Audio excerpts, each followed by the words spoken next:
Good evening. Rainy day, and I went out to get dinner before Mass started. I went to Publix to get a sub, and then as I was coming back, I realized how difficult that U-turn is when everybody's trying to do it, and it's raining and it's dark, and there's no police there. And I thought, gosh, we should have brought police out tonight to direct traffic, but then, anyway. So, by the way, those of you in the narthex, you're more than welcome to come in, and you'll just have to get the people to squeeze together. So it's a good crowd for a holy day of obligation. This is fantastic. Anyway, so today is the Feast of the Immaculate Conception, and based on the gospel passage that we just heard, what is the Feast of the Immaculate Conception? From one of my confirmation students that's here. The Archbishop's going to ask you questions when you get confirmed, so you got to... Awesome, we got a volunteer. Oh, you're perfect. There you go. Yes, it's the feast of when the Blessed Mother was conceived in her mother's womb. It's not when Jesus was conceived. That's the Annunciation, which is the gospel passage that we heard, but it's not about that. It's about the conception of Mary being preserved from all of the stains of sin, and that she was made without sin. She was immaculate. Now, in the first reading, we heard about Adam and Eve.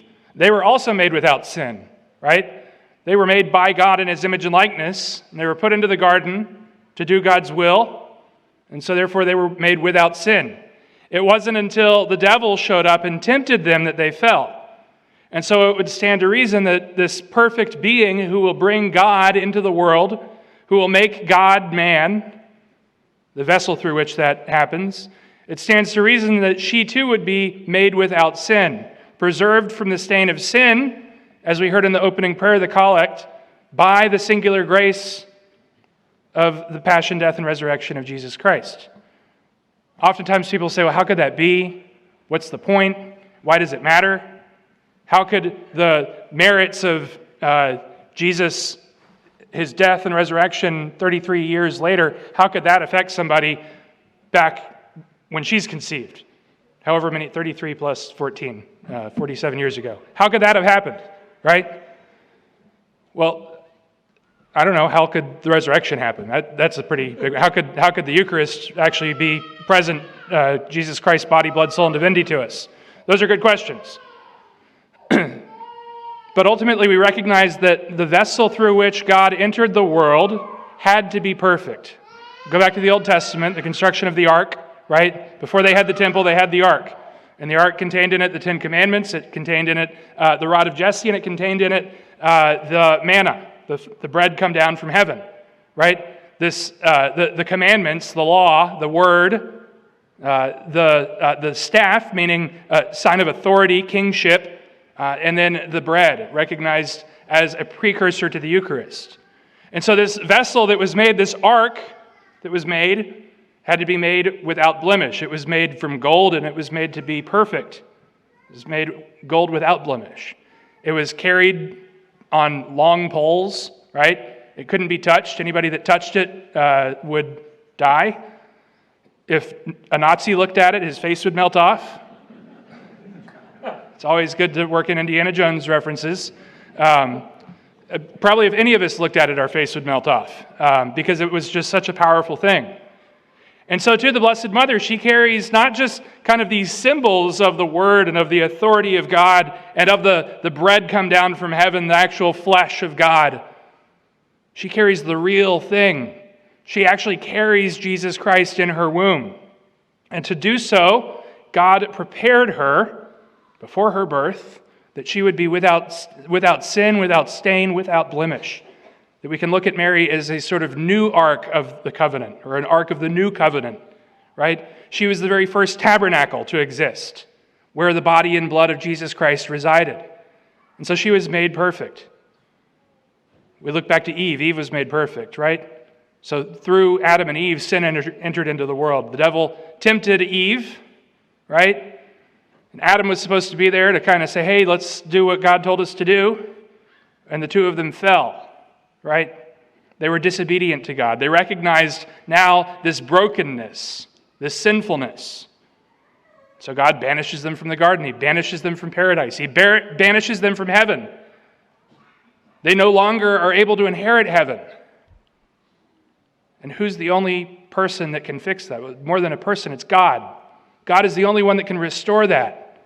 God is the one that put them in the garden in the first place. He's the only one that can restore that.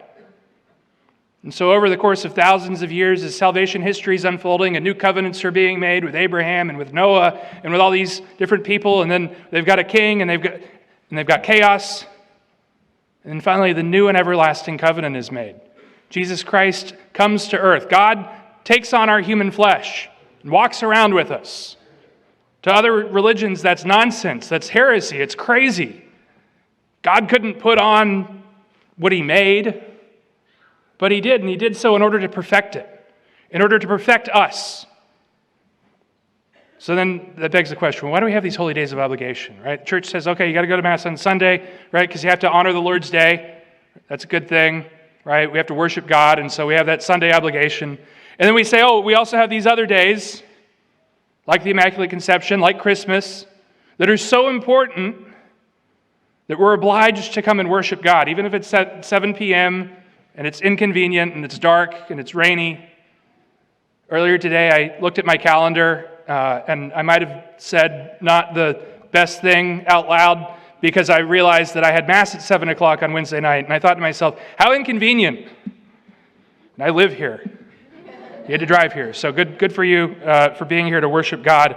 But this day is so important to us because we recognize the Blessed Mother is not just an option. Right? The Blessed Mother isn't just for those really faithful, holy Catholics. The Blessed Mother isn't just for the old lady with the rosary. The Blessed Mother is for all of us. The Blessed Mother isn't just for women. The Blessed Mother is for all of us. The Blessed Mother shows us the way to Jesus. She shows us the way to do the will of God. Imagine having this angel appear to you, saying that you're going to conceive a child and that it's going to be the Son of the Most High. And then imagine, like 2,000 years later, someone writes a song about you and says, Mary, did you know? It's like, did you read the Bible? It says it right here. She knew. The angel told her. So if you're listening to your Christmas music early during Advent and that song comes on the radio, I want you to turn the radio off, and I want you to do penance and fast for the errors of that song. Anyway, imagine the fear, though, right? Imagine the fear. And here she is. She's engaged, right? She's not yet married. Wait a minute, I can't be pregnant, right? I have no relations with a man. What will people say? What will happen? Right? If we fast forward in the gospel, we see, okay, well, Joseph, because he's the righteous man, is going to divorce her quietly.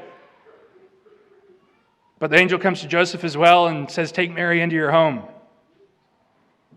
Imagine the fear that Mary would have, the uncertainty.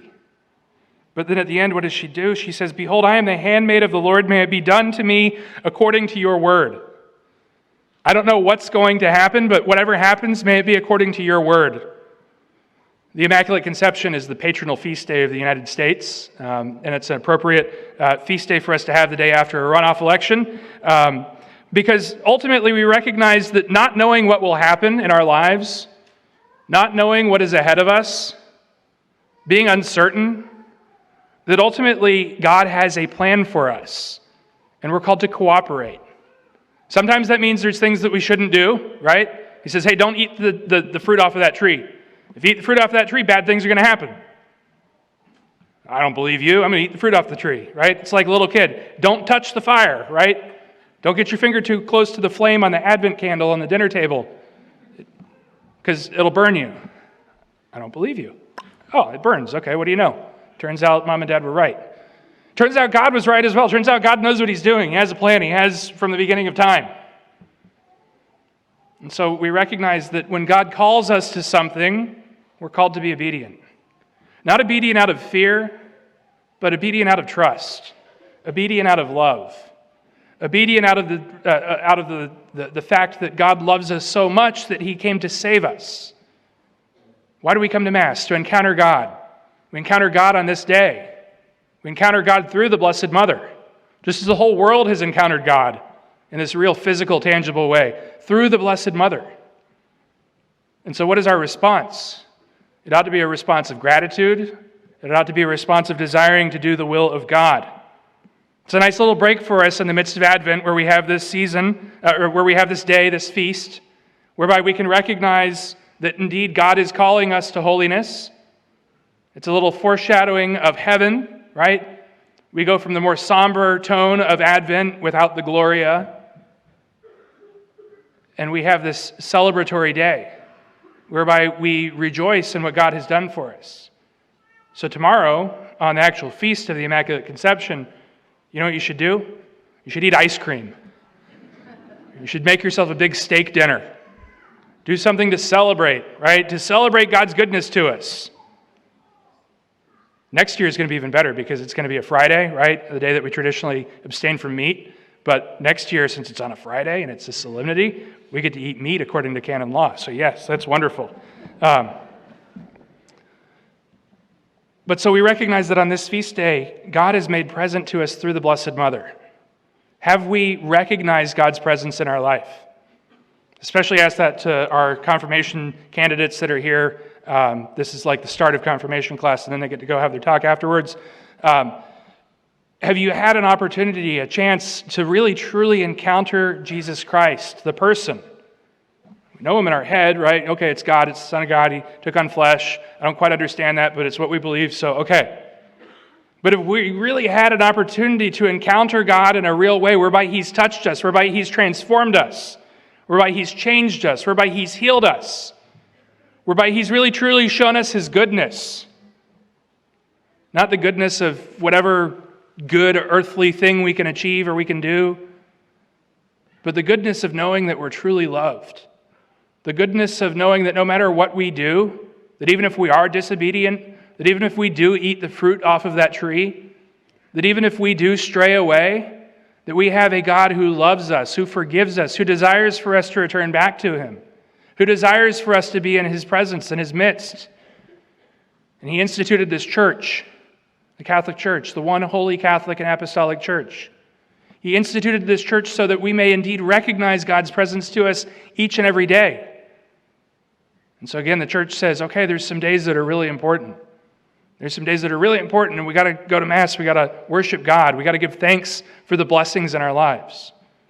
Because of what God has done for us, because of that encounter, because we've recognized the transformation that God offers to us. Can we grasp that? Can we grasp that transformation? Clearly, for the Blessed Mother, the transformation was miraculous. It wasn't a transformation from sin into holiness. Again, she was conceived without sin. But it was this miraculous transformation whereby she became the Mother of God. The Mother of God. The God-bearer. The one who carried God into this world. The one who, through whom God took on our flesh. If that's not a reason to celebrate, a reason to rejoice, I can't think of a better one. And so, throughout these next few weeks, as we prepare ourselves for the celebration of the birth of the Lord and his nativity at Christmas, let us ask the intercession of the Blessed Mother that she may do what she's always done, and that is lead us ever closer to Christ. Right? Everything that Mary does points to her Son. It's the first miracle in the gospel. It's the wedding at Cana. Mary goes and does her motherly interfering, right? She comes and tells Jesus. She doesn't tell him to make wine. She just says, hey, there's a problem. He says, woman, it's not yet my time. She ignores him. She says, do whatever he tells you, to the waiters. And he performs his first miracle out of obedience to his own mother. And so let us never fret that Mary, our mother, cannot intercede on our behalfs, that she cannot take our prayers to her Son. People say, well, why don't we just pray straight to Jesus? I saw an internet meme the other day that showed the apostles sitting around a table with Jesus, and they're asking him things, and then Mary comes over and taps him on the shoulder and says, Son, and he turns and looks at her, and she says, oh, sorry, Mom, I don't have time for you because these people are coming directly to me with their prayers, which is often, right, the kind of, why do we need Mary? Can't we just pray directly to Jesus? Well, because what son will ignore his mother, right? If I see the caller ID on my phone and it says Mom, what do you think I do? So you know what? I'm going to finish whatever priestly thing that I'm doing right now that slightly trumps talking to my mother, but as soon as I'm done with it, I'm going to call her back. Right? We all know that when Mom calls, we answer. And so Mary, our mother, is calling us to a relationship with her Son. She's calling us to holiness. Let us ask indeed that she may give us that gift, that she may grant that to us, so that we may truly continue to grow in knowledge and love of Jesus Christ. We may continue to follow after him in a path of holiness.